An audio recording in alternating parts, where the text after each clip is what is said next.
At kahit may pogo ban na sa bansa, patuloy pa rin ang guerrilla operations o yan po yung patagong operasyon ng mga ito.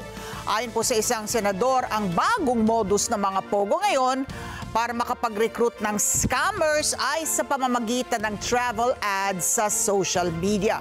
Detalye sa report ni Mean Corvera.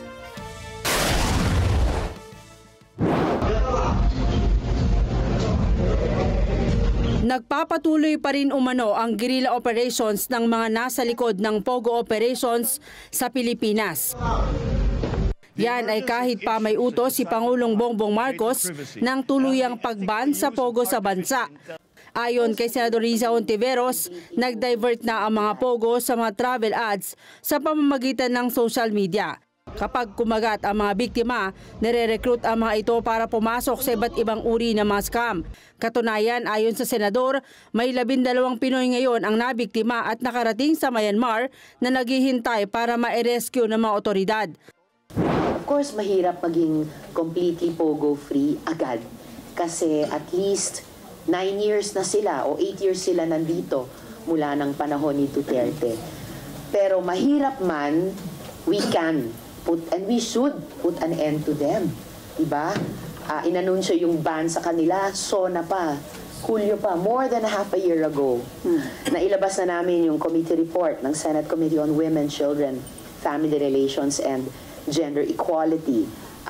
Last month or early this month, nakahain na yung aming anti-pogo bill. Naglabas ng EO ang Malacanang para bigyan pa ng ngipin yung inanunsyong pogo ban at tuloy-tuloy yung mga law enforcement operations. Pero obviously kulang na kulang pa rin. Yung mga pogo bosses na yan, malamang marami sa kanila andito pa rin. Nakatanggap rin ng impormasyon ang senador na ang mga natanggal na empleyado sa mga pogo inilipat lang sa mga kasino kaya tuloy pa rin ang kanilang operasyon.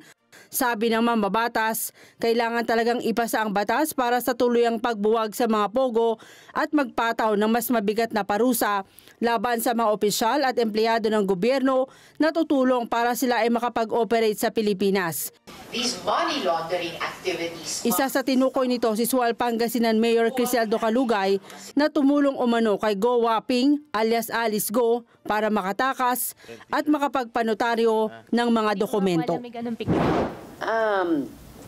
And so the accountability again of public officials, ang linaw, pinoint out namin yan sa committee report na kaya't pagkatapos ng appropriate investigation ng mga relevant agencies, kasuhan din sila.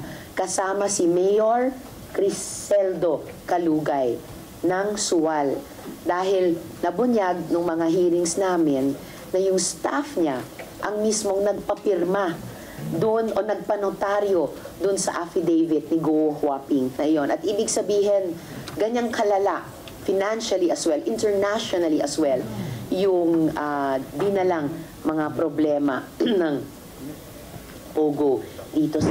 Mean Corvera para sa Mata ng Agila, matatag, matapang, matapat.